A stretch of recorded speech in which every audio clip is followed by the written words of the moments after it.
Oh, I'm in charge. I don't know. I don't know who the chair of the committee is. Technically, I think it's Kim, but she's not here. So we have updates for you. Go Okay. for it. So we'll start just with a quick, kind of cool thing. Through our partnership with Otis, which is our learning management system, many teachers in the building have gone through what they call Otis Certified Educator Training, which is sort of an intense, but at your own pace, 6-week program working with Otis. They teach you kind of the ins and outs of a different portion of it. And then at the conclusion of it, you get certified as that portion of Otis to teach other individuals. And then when you do this the second time, it's level 2 certification, and they ask the participant to engage in some sort of a project to share their knowledge more publicly about either standards and proficiency-based grading, using a learning management system, things like that. So previously, Heather Schulman participated in a webinar with Otis, and she's actually created what they call an Otis Live video, which is permanently in their library of videos that people can access for a topic. So that was really neat. She got to share her expertise, and our school is now permanently kind of part of the fabric of teaching others about Otis. And for my Otis level 2 certification, I was invited to participate in a panel with Education Week magazine about standards-based grading. It was myself, a curriculum director from a school, I think in Michigan, and then some professor of grading from out west, I think in Nevada or Utah or something like that. And we had 900 some odd people in the live audience for the panel asking questions. It was a really neat experience. But why I wanted to share that is 2 things. One, for me, it's a pride point that our school and our staff continue to engage in this type of learning and put themselves at the front of being involved with sharing with others. We have teachers, you'll notice it on their badges for their emails. They're very proud of earning the certification, and they're doing a wonderful job sharing it with others. And what also came through very clearly, both in Heather's presentation and the one that I participated in, is that our school and district continue to be at the front of this type of learning, which other schools are thirsting to try to get kind of on board and bring to the front of what they're doing. I received 4 different emails from different states around the country of people saying, what you shared and presented from your district and school is really neat. It's what we want to be doing. Can I consult with you? Can I have your staff help us? Very cool to have that kind of attention here on the work that we've been doing as a district and school for quite a while. So I wanted to share that as a positive shout out for the staff in this building, for the school, and certainly for the vision and direction that the school district has been going. I think we continue to be at the front of a lot of really neat changes in the country. So the next piece is going to be Mrs. Baker. We have been working with Alma as the district has been shifting over to that tool, and Kim has been using it for scheduling purposes. So I asked her to share with the education committee how that's gone, some things that are kind of highlights with the process that she's been able to utilize, patterns with scheduling that she's noticed. So there's some interesting shifts that I think are good for us to be seeing, as well as any challenges, and give you a chance to ask her questions. And then the last chunk will just be an update on how we're doing with NEASC, since next year is our 10-year visit, which is the big one. So yeah, so I'll jump right in. I have just a little timeline. I know you're familiar with some of this information. You know, the course selection process really starts back in December, and probably a little bit earlier than that. As we look at our program of studies, we look to clean it up. We talk about student interests. We look at career pathways, you know, what's new, what's out there, what our students need and want. In addition to that, we spend some time looking at courses that have run, courses that haven't run over the last few years. So behind the scenes, working with the team leaders and the administrative team, just to do a lot of that cleanup before we present the program of studies to the board for approval. Once that happens, or at the same time, I started my training with Alma around how to build a master schedule. They actually work with a third-party platform called EdVal. So the scheduling is actually done outside of our student management system, and then is brought over where learners and families will eventually be able to access it and see it. So I've been doing that ongoing training in December, January, and February. In April, we started the course selection process with our learners. And we did mentoring presentations, classroom presentations, and we opened up the Alma portal for the first time to our students. So they got an opportunity to log in, to create their accounts, to get a sense of what Alma looks like. And they actually got to select their courses online. I have to say it was really exciting. There's a lot of systems in place when you do online scheduling that just helps make sure that learners are selecting the courses that they need for graduation, that they need to take in order to be successful after they graduate. Like it makes them, they can't submit the form if they don't select their English classes. They can't submit the form if they haven't selected enough credit. So there's a lot of things in place that make it easier to do the scheduling on the other end. But I think what was most exciting is our kids really, really liked it. They got in, they were playing around with it. They had really good questions. We had the highest level of returns. Last year was a lot of calling learners down and getting the paper copies, trying to get that information, then having to enter it, which not only takes a lot of time, but when you're hand entering, 600 course selection sheets, there's the opportunity for mistakes to be made, things to be missed. And so I really appreciated that part of the process. And I think the learners did too. Then from there, I had the opportunity to meet with all of the team leaders just to talk about what we were seeing in each of the areas, in each of their areas, where we were seeing growth, were we going to be able to run all of our courses, where were some areas where maybe we didn't have high requests and maybe why, what that looked like. And I didn't have that opportunity to do that last year. And it was really, really helpful, I think, for them to be part of the process, to give some feedback, but also for us to do some creative thinking. And I'll talk a little bit more about that when we talk about some of kind of what I saw through the process. But I enjoyed that conversation, and I think they did too. And then I started to work on building the master schedule, deciding what was going to run, what wasn't going to run, how many sections of a class we needed to have, and putting all of that information into EdVal and working with the EdVal team to kind of put that together. So right now, as of today, EdVal has the draft schedule to look at to see if there's any glaring issues that they're seeing, because they'll look at it a little bit differently than I do. Plus, this is the first time that we're using this scheduling platform. And once they give the thumbs up, we'll be able to move that schedule into Alma. And that's not, the schedule will still need some work. We'll need to look at teacher balance. Did all the courses schedule? How does learner schedules look? What needs to be done there? But I'm hopeful, I'm excited for that process. So I'm hoping I'll hear from them today. All of our supports come from California. So I made sure it was there first thing when they were coming in, and they're usually within a day or two. Hopefully I'll hear from them and we'll upload it and move forward. And our goal, our ultimate goal, is for learners to leave with a draft schedule before the end of the school year. Mm-hmm. So it's kind of in somebody else's hands right now. I'm crossing my fingers that we get good feedback. And then the summer is always that cleanup, that balancing. One of the things we will say to learners and we'll say to families, even though you receive your schedule today, things could shift, meaning we'll do some balancing over the summer to make sure that we don't have courses that are overloaded and others that are super small. We'll make sure that like if a student needs to maybe repeat a course, or maybe they've done some summer learning and they need a schedule change, all of that cleanup will be done over the summer, but at least they'll have some idea of what their schedule looks like in the classes that they'll be taking in the fall. So how many learners do you think percentage-wise will have a solid schedule as of June?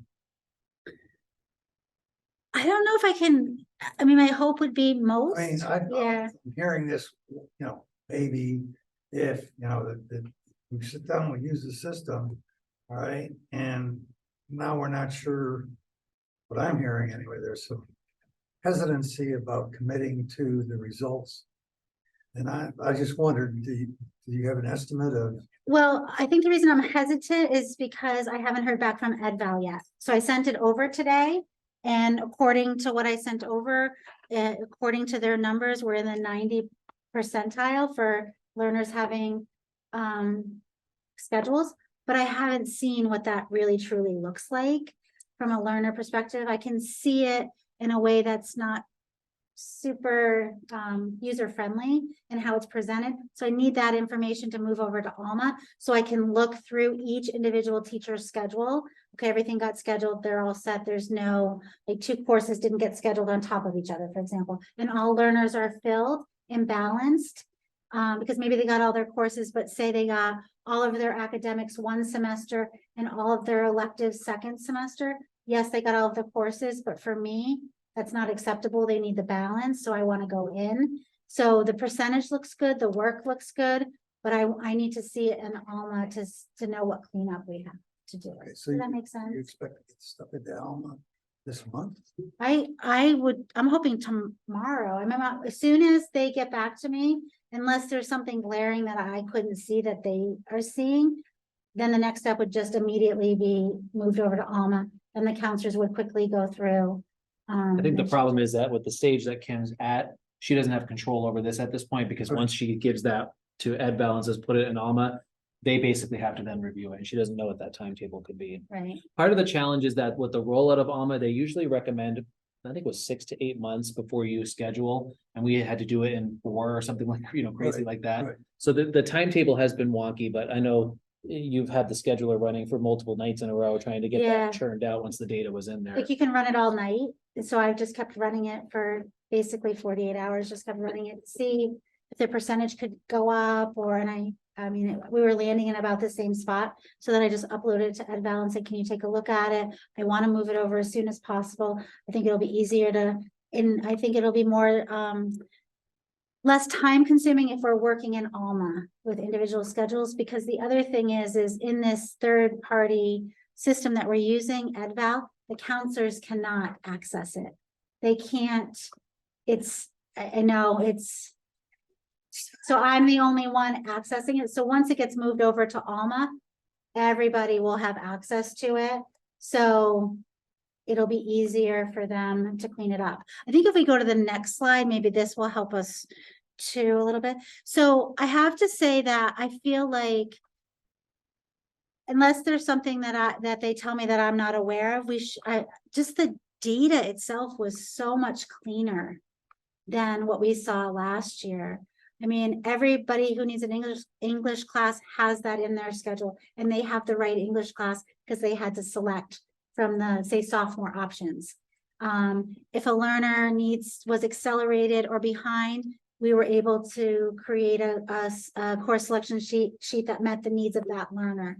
So everything in there is very clean. And in addition to that, we asked learners to choose what we called alternate courses. So if they didn't get their painting class, if that didn't work in their schedule, what would they want to take? So if it says ceramics, so if the system is working as it is intended, it will replace one for the other.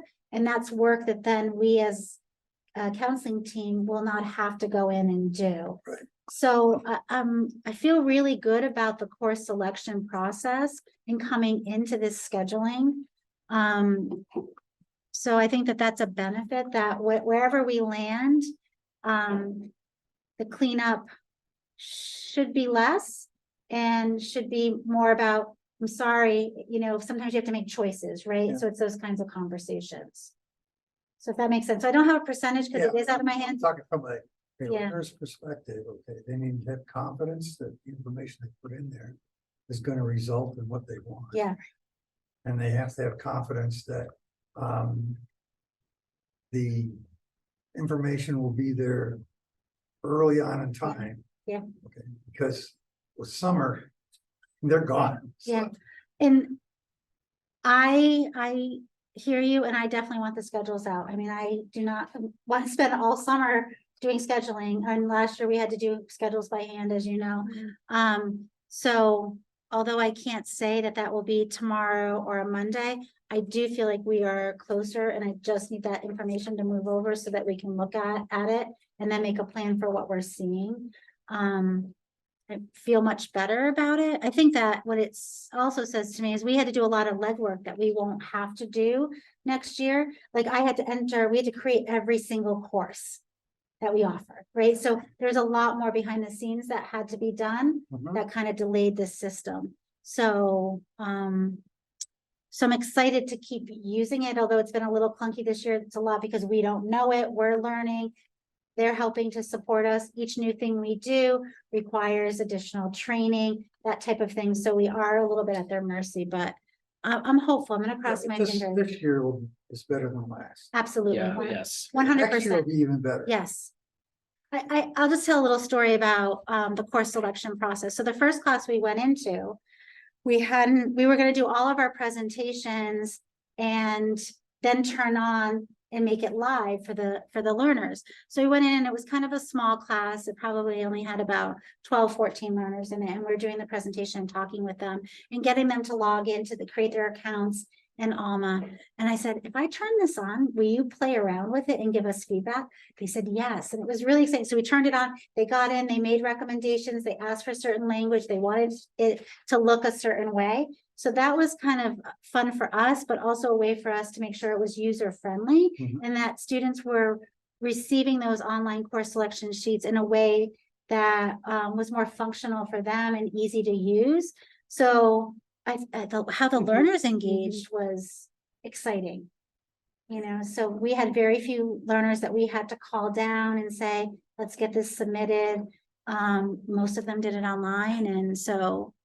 And didn't you know. prepare the program so that paper way learner could look at all?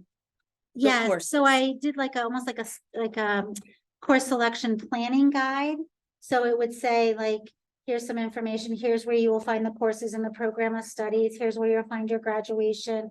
And if I shared it with them electronically and they could click on the links and get to those places in the program of studies. Yeah. So I think the whole process was 100% better going into this. And I have no doubt that.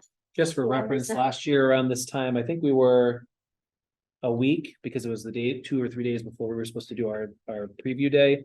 We're about a week from when the entire web to school scheduler collapsed and we had to start over from scratch and do it all by hand. So that we don't appear anywhere near that level of concern.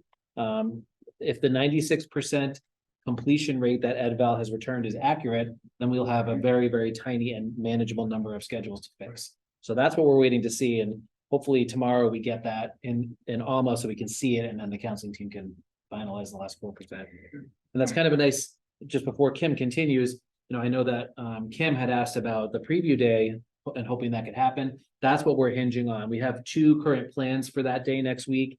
One plan would be a leadership group down in the music room. Yep.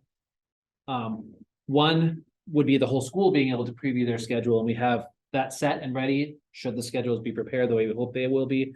If not, if for whatever reason we can't get over that finish line this year, we have a backup for at least the grade 6 learners again, just like with last year, to come in and see all of their teachers, spend the morning and things like that. So we have contingencies for both. We're hoping for the gold star of doing the whole school, but that's really going to depend on what we get back from Alma in the next couple of days. Yeah, so they just sent me an email as I'm sitting here talking to all of you saying, here's your next steps. So you're ready to move on to next steps. And they're walking me through that process.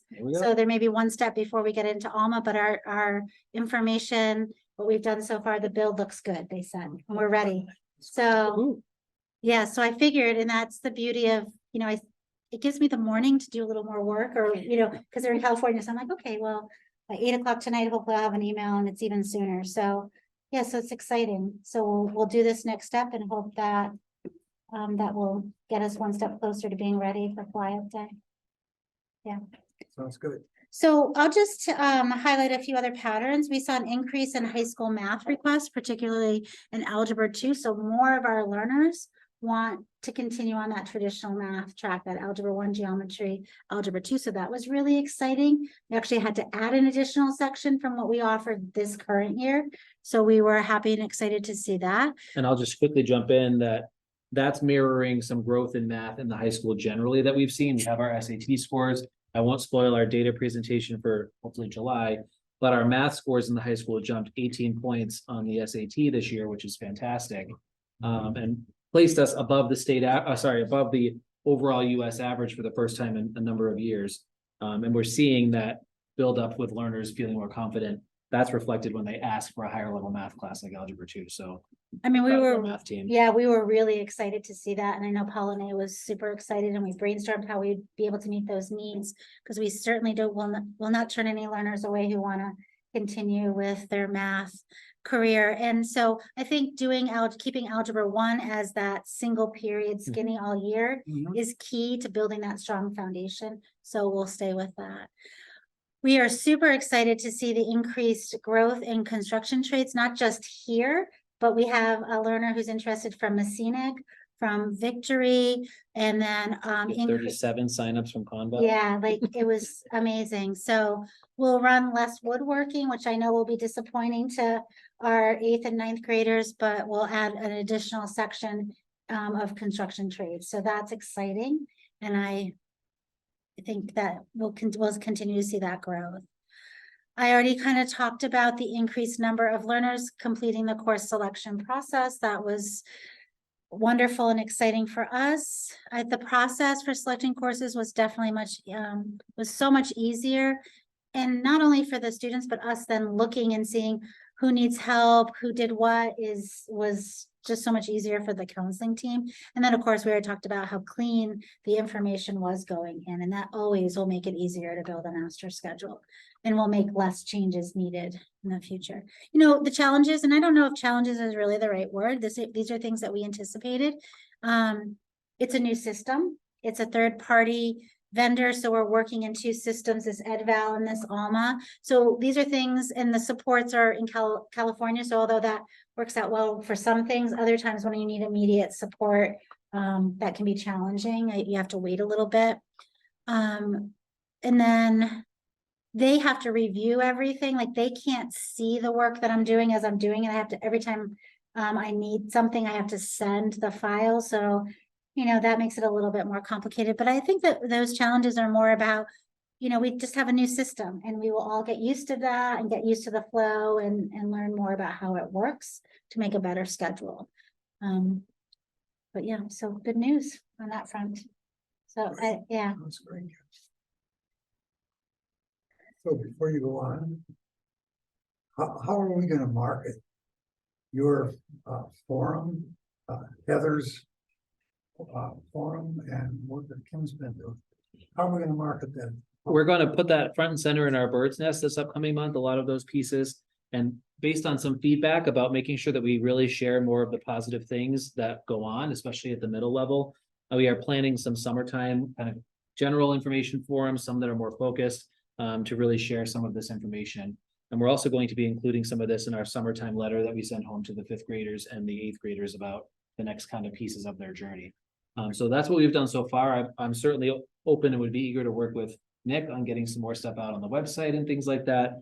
Because I think that we as a district and we as a school have worked really hard at a lot of things, and we're seeing some of that fruit bearing out. I want to make sure that's getting out there in the public. When we share our data next month, preliminary SAS data, we're about halfway through most of it. Really, really strong so far in the world of ELA, and hopefully when we finish, it remains there. Math, we're still working on. The SAT scores jumped overall. The overall score went up 23 points this year. We're above the national average on all 3 categories at this point. While the state and national dropped, ours all went up. So we're moving things in the right direction with hard work, and I want to make sure that's known and out there so we can continue having that and celebrating it. So Okay, I will, at the board meeting Monday, Daisy and I will ask about the district-wide newsletter that goes to every home. I mean, we have opportunities to do that. And I know it costs a little bit of money, but the point is that people who vote for our budget should know what we're doing. right. Mhm. I mean, with my high school, okay, it's the entry to the town is a billboard that says home of, all right? And then each one of the streetlights has those flags hanging. Yeah. And so it's all promotes the school. And I think that's what we need to do around here is we're doing the right stuff. You know, we're playing a leadership role, but nobody knows it. Yeah. And unfortunately, the kind of normal challenges that schools have end up becoming the narrative, especially about the middle level here. It's, Right. I All you would hear love, about is problems. right. And I'd love for people to know that that's, every school deals with that and we deal with it as well, but there's so many positive things about being here. You're Yeah. exactly right. That should be the message that we're getting out there, acknowledging that we have difficulties because we do, every school does, but there's also a lot of hard work and a lot of great things to celebrate and a lot of benefit to coming here. So, And coming out of COVID, we intentionally did not mire in the muck. We immediately said, all right, we're moving on. Let's look forward. What can we learn from this? How can we improve? And we did not look backwards. We just kept going, where I know some other areas were still a little bit paused in the COVID mindset. And now I'm starting to see payoff. Mhm. So we had some people who don't have people in the district system. And when I mentioned budget issues, their retort was, you got plenty of money, just get rid of some of those administrators. You got way too many administrators. And they can't relate that to what we actually do. right. Without these administrators, we couldn't be doing what we're doing. So, And each administrator has an area of expertise. absolutely. Yeah, we need to get the results out there, the positive results out there. I agree. Not talk about administrators and that, but just say, hey, look, this district is accomplishing this, they're doing this. And we are, and it's really, really, really great to be a part of that. It is. I It's think that exciting. that could dovetail when, after July 1, we become Conant Middle High School with perhaps a new mascot and such. We can really roll that out. We are planning to kind of blow the socks off of presenting our new feel as a school. And I think that is a great opportunity to kind of share some of the things we're doing, for sure. It's another good idea.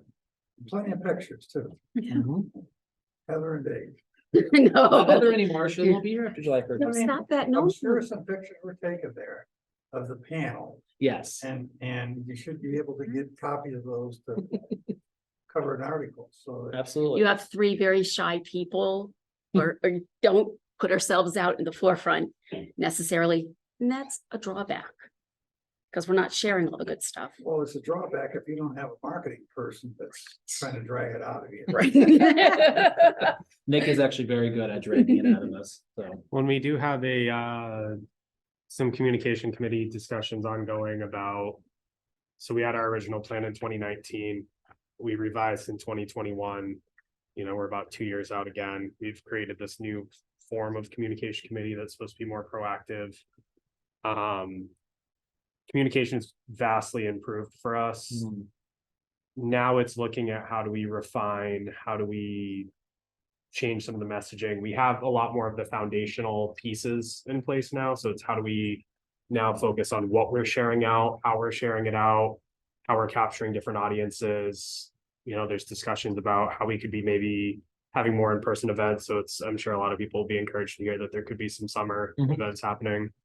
But one of the things that's been brought up a couple times, and this is something I've really been kind of wanting to focus on more consistently, is how do you, it's easy to share like a picture of a kid doing something fun in school. It's easy to show a lot of different types of things, but some of these bigger concept things that people are like having questions about, you know, some of these system changes, some of the results that we're seeing as from different things happening, creating more planning around that so that we can have good messaging where people can actually look at a small document, a small message, something. They don't have to dig through a 30-page, Right. paper. So we are looking at how we can focus as a communication committee and as a district at making some of those communication related changes. Whether it be newsletters, other things, just so that we can really boil down some of those pieces for people. And also, as you know, the headline is an important thing. It's not the body of the message. Good. Thank you. So this segues nicely into the last part of what we wanted to share tonight, which is as we're capping off the end of this current school year. And looking back on where we are with NEASC, this was kind of our implementing recommendations year for our accreditation process. We just wanted to share kind of where we're at with that process, and what the next steps are going to look like there. So far, the three kind of big things that we had to focus on were the culture pieces. A lot of the improvement items from our collaborative conference, which is that kind of formative assessment, focused around common language, common identity, bringing this school kind of more into a consistent focus together. And through that, continuing to unify systems of support and intervention and things like that. So this year, obviously, we're at the place where we're rolling out that common identity on July 1st. We've been working all school year on the common language around curriculum, continuing to iron out things with discipline processes and school counseling. So we feel really confident with what we have in place going into this upcoming school year. So that's the first thing we've kind of been focusing on. The second is writing a school improvement plan, which is a requirement for NEASC accreditation. And all this year, we had committees meeting on the main areas of school improvement to write goals in the particular format for NEASC. And we plan on sharing those with the school board sometime over the summer, perhaps the late summer, just for feedback and making sure that the board is aware of kind of where we're going before we get into that final year of the visit cycle. And the third thing is creating our vision of the graduate, which is a NEASC term essentially for a strategic design for the school.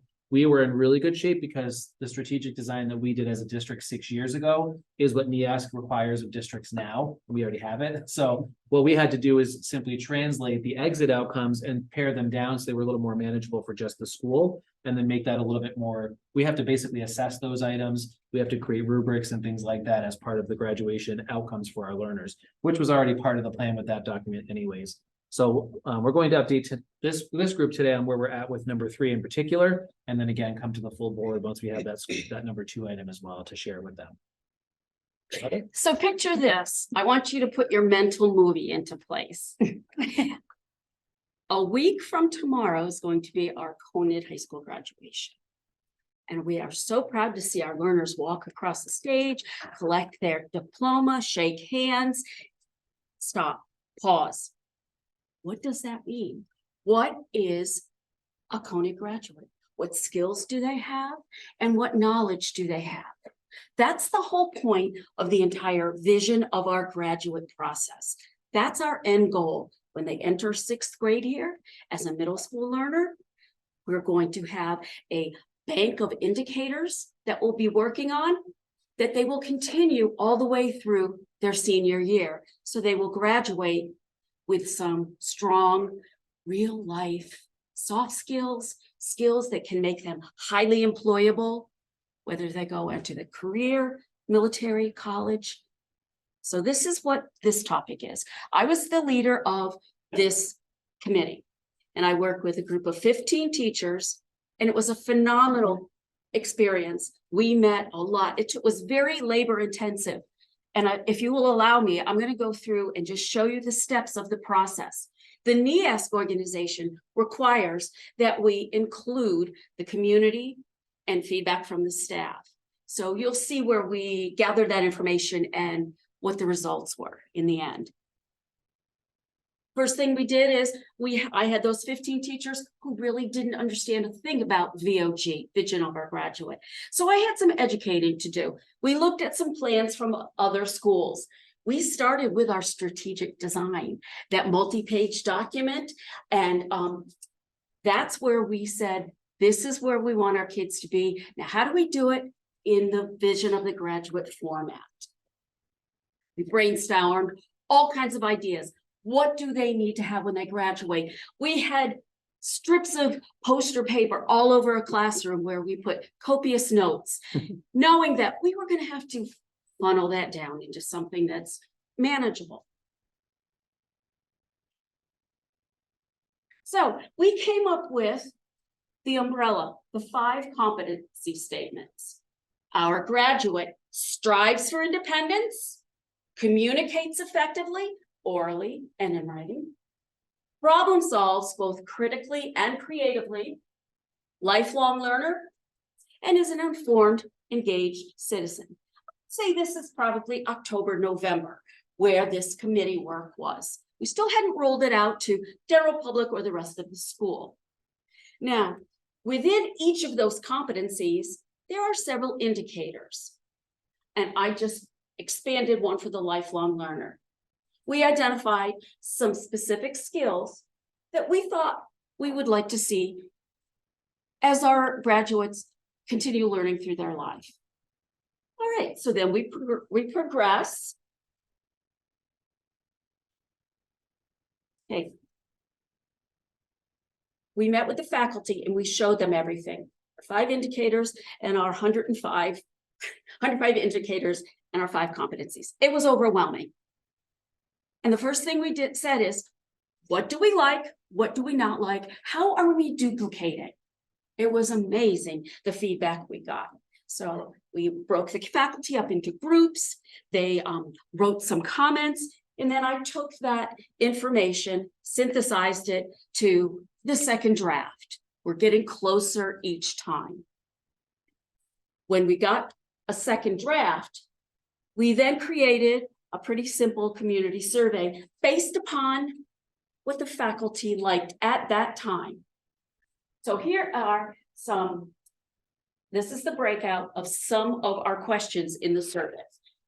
We put it out to the entire middle high school, and we had 53 responses within the first day. And then it stopped. We reposted and reposted. You know how that goes. But we got data. Some people spoke. We need to listen to them.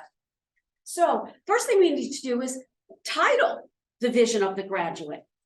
What do you want to call this very important project that's going to carry through from 6th through 12th grade?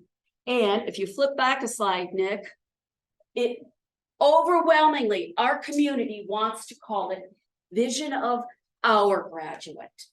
They want to have that, they're our kids. So that's what we're going to be calling it from now on. It's not a third party, the graduate. These are our kids, our graduate, what we want for them.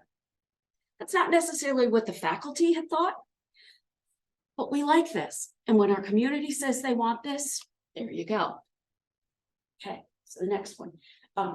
If you would like a copy of the survey results, I can email them to you because I'm not expecting you to be able to see this. But for example, in this one, I was asking the community, is it important for our learners to critically solve problems?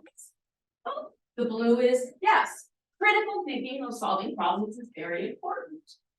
Communicating, blue, very important. Functions independently and in a group, collaborative. All very important. Okay, move on, please. And we got that for all of our responses. I took all that data and I put it in a different form because I knew I needed to show it visually to the group. And these were the top 1, 2, 3, 4 compensating statements the community wants. They want their child to be informed, engaged as a citizen, communicate, work independently, collaboratively, and problem solves. That's great because that was what our staff also wanted. So they married each other very well. Right, we're on the right track. Okay, these were in there somewhat. Interestingly, these were the lowest scores on the community survey. Not as important do they want us to spend our instructional time teaching how to self-advocate, to seek cultural understanding, support a claim with solid evidence, or so much creative. They like the critical better. So we heard that. We don't necessarily agree with all of that. We respect it. Those statements will not be major components of our vision of our graduate. We will still teach it in the appropriate way tied to content, but it won't be a focus because our community said otherwise. Mrs. Baker was wonderful. We worked during April vacation and said, now, how do we share this information with the staff? This is a big mishmash of all of the major competencies the community liked, we liked, and all of the descriptors, the indicators. Well, as I'm putting it together on the computer, manipulating it, everything, something hit me and I said, oh my gosh, every descriptor could match every one of the competency statements. We had an outlier, speaks and writes clearly with precision, And that really could go anywhere as well. But it was amazing that we took this huge list and funneled it down. And it all came together. So purposely identifying, focusing on informed, engaged, and as a citizen, we need a citizen in the classroom, a citizen in a club, sports, family, community. So general citizen target. Communicating in writing and orally. Independence, but yet to be a collaborative worker. One of the main skills that the workforce is looking for. Can you work with a team productively? And problem solving. So now I went to the speaker and said, what do we do with this? How do we show the faculty? Because they're going to have to vote on this. Do they understand? Do they agree? So we went on. And this is May, met with the faculty, and we showed them our proposed competencies. What I had just read, the top of the chart there. Communication, problem solving, citizen, and independent collaborator. So showing them that going forward, this is what we want to focus on, in addition to the content. Okay, next please. And you can see that I'm just repeating it when I was teaching the faculty. They align right up here. So there's that common language. This is a combination of our committee, our school, 6 through 12, and our community. This is what everyone is all saying, and it was amazing. They're all saying the same thing. I didn't expect that. I don't think anybody did. All right, but that's still not something that we can work with. That's not a workable document. Again, back to Mrs. Baker. She did a wonderful job challenging me. What do you want to say? How do you want it to be? What do you really want them to know? That's what I needed. And I thought, and I came up with this draft. These are the 4 areas, the umbrella statements. These are all those 9 descriptors, indicators. They all work, no matter what competency you have, you could conceivably cover any one of those or multiple ones, depending on what your purpose is. I'm going to explain that in a minute. We're going to show you exactly what that means in the classroom. But we looked at it and said, this kind of works. You know, circular, everything can point, it all works together. Okay, then Mrs. Baker helped me. She said, let's have a staff practice. So we did. So if you would continue to the next slide, please. Okay, what might this look like in the classroom? Okay, teacher. Yes, so I got to play teacher during the faculty meeting, but so, because what we said is in the faculty meeting, they're gonna say, what does this look like in the classroom? This is wonderful, but what does that mean for us on a day-to-day basis in our classroom?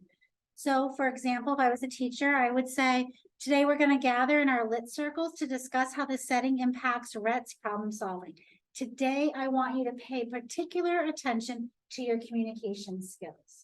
Gonna focus on that when you're working in your lit groups. So remember your communication skills. Right, so we have our literature group in our English language arts class, and they're studying Gone with the Wind, and they want to talk about the impact of Brett's problem solving. So we have the focus, we have the purpose for the education, the instruction, the practice. In addition, we want you to also focus on this soft skill of communicating. Okay, so then the teacher said, I want you to focus on communication. It's one of the 4 competencies. Which of the indicators could we be looking at or measuring? Shows empathy and respect, engages in inquiry, questioning, multiple perspectives are allowed to be shared, and responds appropriately to feedback. Again, these were small groups of the kids talking about literature. And also thinking about, okay, how could I say that politely? How can I challenge a different perspective politely? So they're concentrating on two things, the content and the soft skills. Could there be more than those three, those four? Of course, but this is just what came to my mind as an educator. Now, for a younger child, maybe 6th or 7th grade, I wouldn't choose multiple indicators, it's a little bit too much. Then pick one, or even better yet, talk to the kids and ask them, which one do you think is the most important for our work today? And get the kids ownership for that. Let's give another example, teacher.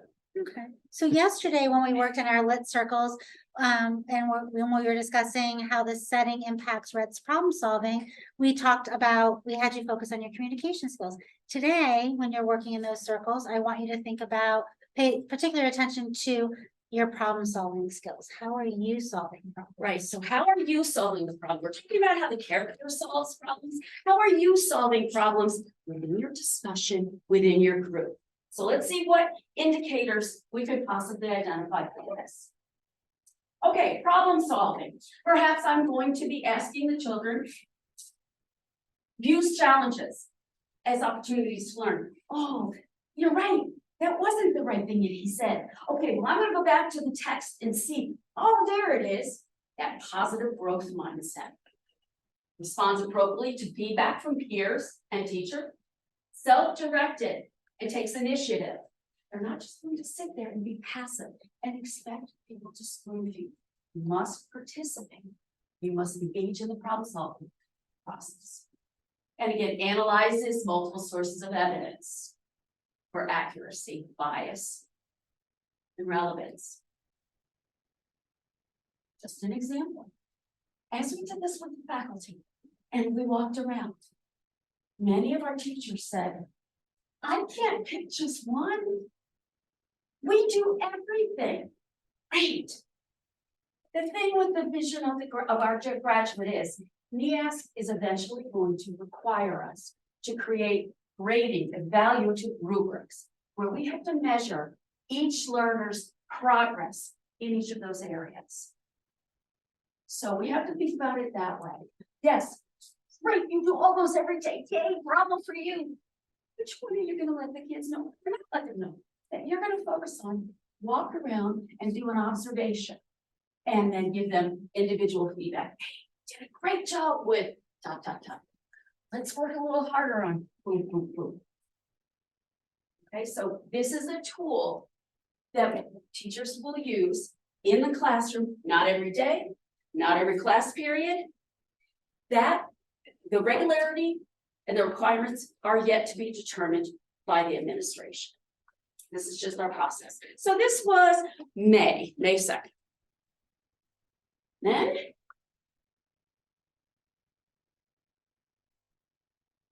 we faced very daunting face all this faculty members. And that was after ceiling started leaking and there were multiple interruptions, but they hung in there, thank goodness. And we asked them, all right, do you, with all of our work, agree with what we've come up with our community has come up with? Had a couple of questions that we talked about, and then we had our vote. I truly believe you counted the vote. I did. Yes. Are you gonna ask me to recall the number? I know, no, but I know that there were no thumbs down, a couple of thumbs in the middle, all the rest were thumbs up. So that gave us, okay, we're in the right direction. So then we move on. And I'll just jump in for a second. I think the faculty that were kind of in the middle were very few. Yes. But I think they just need more practice. What does this really look like in my classroom? And I think with some supports and walking them through how they can assess it in their classroom, those thumbs will easily go up. It was exciting to see how Yes. many people I were didn't like, expect. this makes sense. This is great. I think the practice you put together was a Clever. huge part of that. And the indicators, all that language is appropriate for a 10-year-old all the way up to an 18-year-old plus. It is what the activity is kids are engaged with. It's applicable to all grade levels. Okay. I don't know what else I put on there. Okay, Nick, anything else? I think that's it. That's it. Sorry, I can't sit. I get very passionate about this stuff. Any questions? So implementation, Yes, because the point of the teachers accept. What are the next steps? How okay. will we know whether it's working? or not? Our next steps, and it's part of our school improvement plan. I've detailed everything that I can anticipate.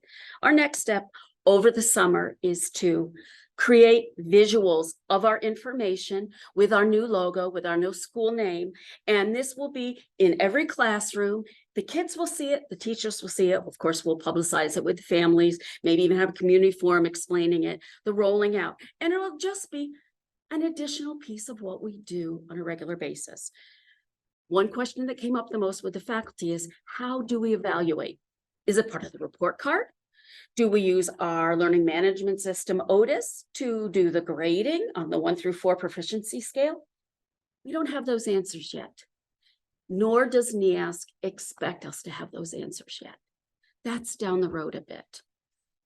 So kind of the immediate next school year on our school improvement plan is chunking these indicators and competency statements out and placing them into the learning goals. So as part of the curriculum work that we've been doing as part of our school improvement for NEASC as well, every single course that we teach has, and Heather has done a beautiful job working with the teams, has all the learning goals on a consistent format. They have the 4 levels of the learning goal. The can-do statements are not for every learning goal are consistently there, as well as hyperlinked sample bodies of evidence that can be used. And essential questions. Take that, and at the top of this document, there's essential questions and a spot for vision of the graduate, where we would pull which elements of the vision of the graduate this learning goal most directly instructs towards and could be most accurately measured by.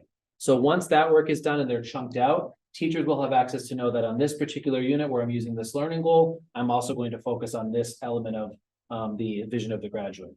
And then when that work's done, in the following school year, we create the rubrics that then would be placed most likely into Otis and measured there. So the anticipation would be 2 years from now, we're consistently measuring that and using that as data to see how many learners in 6th grade are progressing on these, where are they falling, how are they looking in 7th grade, and so on. So it'll be probably 2 years until we have workable data from this process.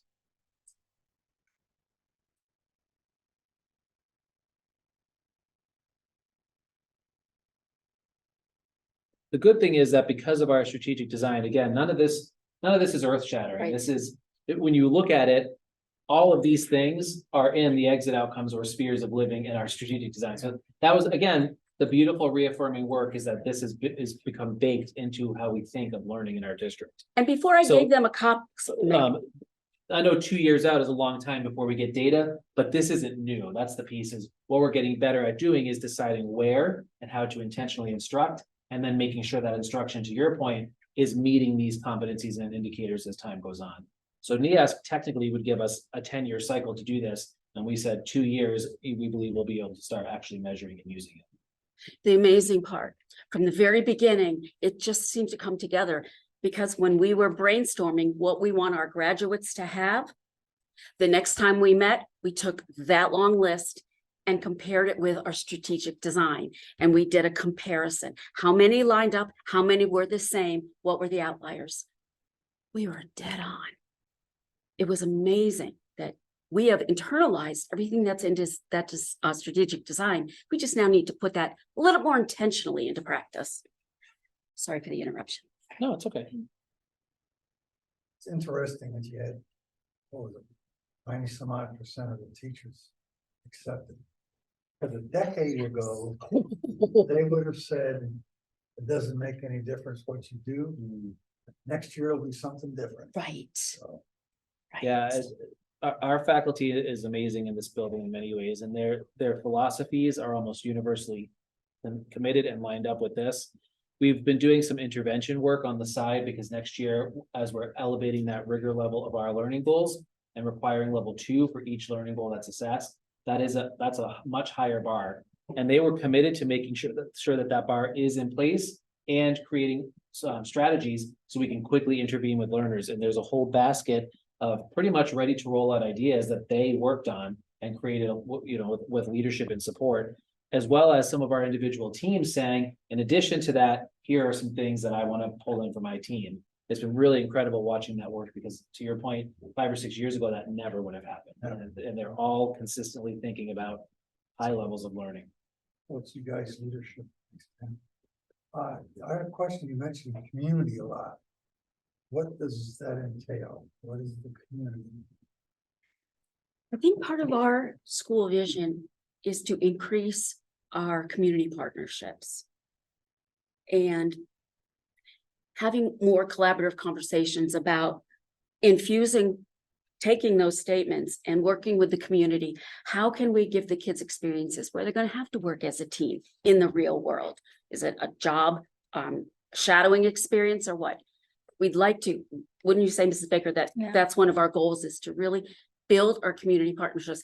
I was approached by Heather Lindstedt, who was talking to someone in Jaffrey, downtown Jaffrey.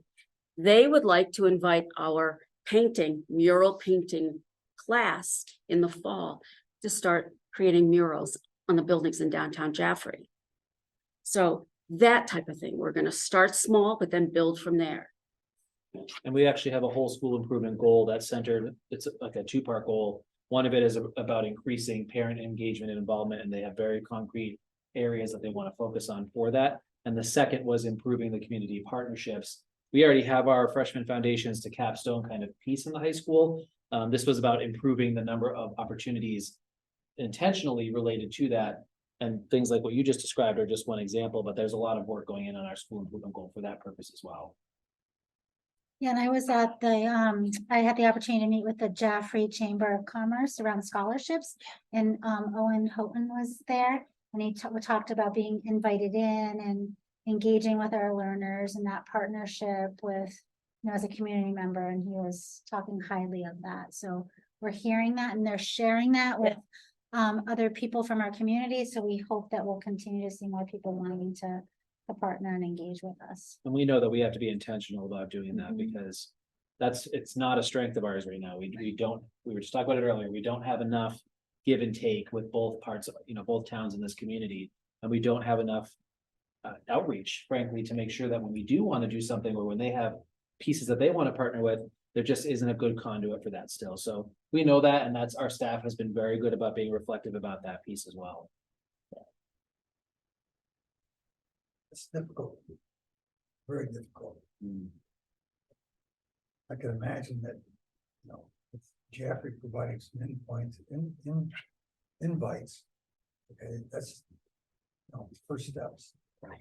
But at some point in time, we're gonna have to get together community and figure out how we can Yes. get their involvement.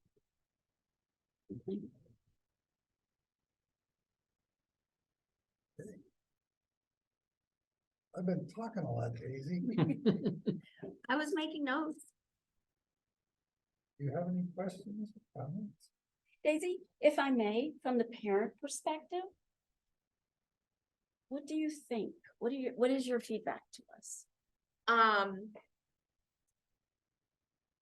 I think it's amazing that there's these set pieces that as a human, Yeah. we want them to be able to be or do, that it's not, oh, well, you need to have X amount of math classes.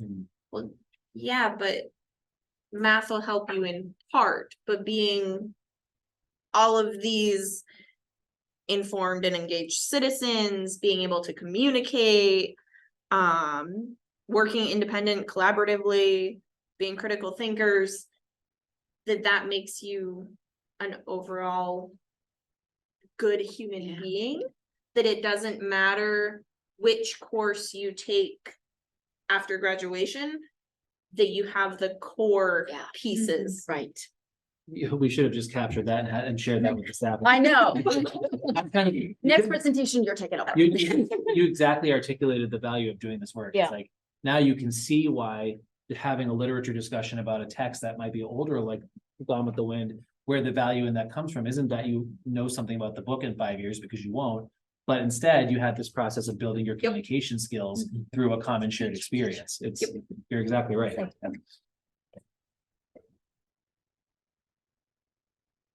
Well, next month, I think our agenda will be our quarterly update on MTSSB because we're at that 3 month mark again. And we're hoping to have and we'll invite the elementaries as well, to give our trimesterly data update, which will include at this point, the whole year's worth of data for discipline as well as, and school culture as well as academics. So that should be our next month, and I think we'll be back to our second Thursday of the month normal meeting. So